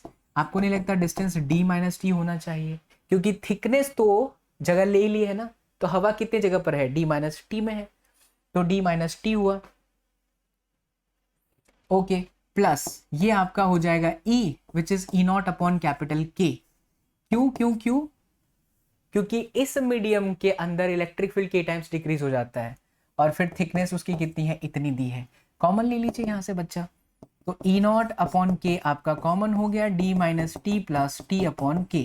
नहीं, ओनली E नॉट मैंने कॉमन लिया, और ये जो आपका E नॉट है वो आपका sigma upon epsilon naught D minus t plus t upon K है, राइट। सिग्मा के जगह हम क्या लिख सकते हैं बच्चों, Q अपॉन में A अपसिलॉन नॉट। देखिए देखिए आपका आंसर ऑलमोस्ट आ चुका है।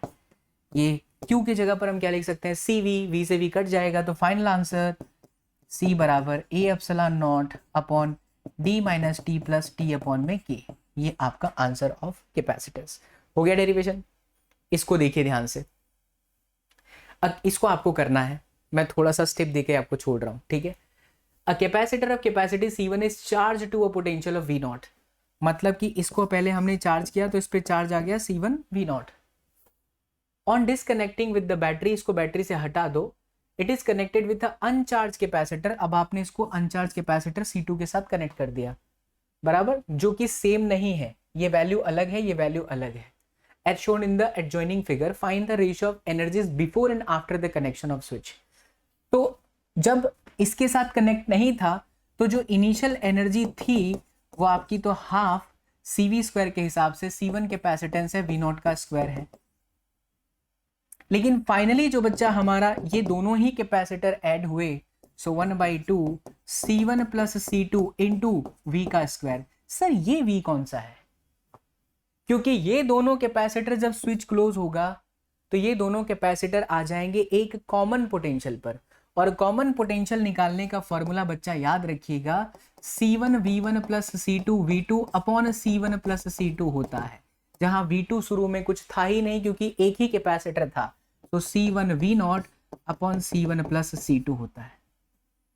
अब ये वैल्यू उठा के हम यहां रख देंगे, सो 1/2 C1 plus C2 and V का स्क्वायर है तो C1 स्क्वायर V नॉट का square upon C1 plus C2 का होल स्क्वायर। देखिए क्या कटा, ये कट गया बच्चा, C1 प्लस C2 से स्क्वायर कट गया, तो पूरा ही कर दिया तो मैंने भैया, C1 square V not square upon 2 C1 plus में C2। तो अब आपके पास ये रहा इनिशियल एनर्जी, ये रही आपकी फाइनल एनर्जी। चलिए चलिए चलिए रेशियो ले लीजिए फटाक से, ठीक है। ओके बच्चा, दैट्स इट। आगे देखो, draw a graph showing the variation of inductive reactance. 7वें चैप्टर से पूछा है। 7वां चैप्टर इजी चैप्टर होता है बट थोड़ा लॉजिक होता है इसके अंदर। Inductive reactance and capacitive reactance with frequency. तो देखिए एक्सएल बराबर आपका होता है बच्चा ओमेगा इंटू एल, 2 पाई एफ इंटू एल। कहता है एक्सेल और फ्रीक्वेंसी का क्या ग्राफ होगा, तो ये स्ट्रेट है, बाकी सब कांस्टेंट है, 2 पाई प्रोपोर्शनल टू एल, तो स्ट्रेट लाइन ग्राफ ऐसा ही होता है। This is X L versus f. लेकिन अगर मैं एक्सी देखूं तो वो 1/2 पाई FC होता है, मतलब फ्रीक्वेंसी बढ़ाइएगा तो ये घट जाएगा, इसलिए घटने वाली चीज के लिए बच्चा ग्राफ ऐसा होता है, रेक्टेंगुलर हाइपरबोला, प्रोपोर्शनल टू 1 है ना, तो इनवर्स रिलेशन में है। ठीक है, फिर दूसरा बी वाला portion, draw the phasor diagram for LCR circuit connected to an AC source. Come on, phasor diagram बच्चा इस तरीके से रहता है, या आपका VR, ये आपका VL माइनस VC, एंड यहाँ पर आपका वोल्टेज, ये आप VL दिखा सकते हैं, VL माइनस VC, थोड़ा VL ऊपर दिखा दीजिएगा, और नीचे यहाँ कहीं पर VC दिखा सकते हैं। ये हमने डेरिवेशन में कराया है।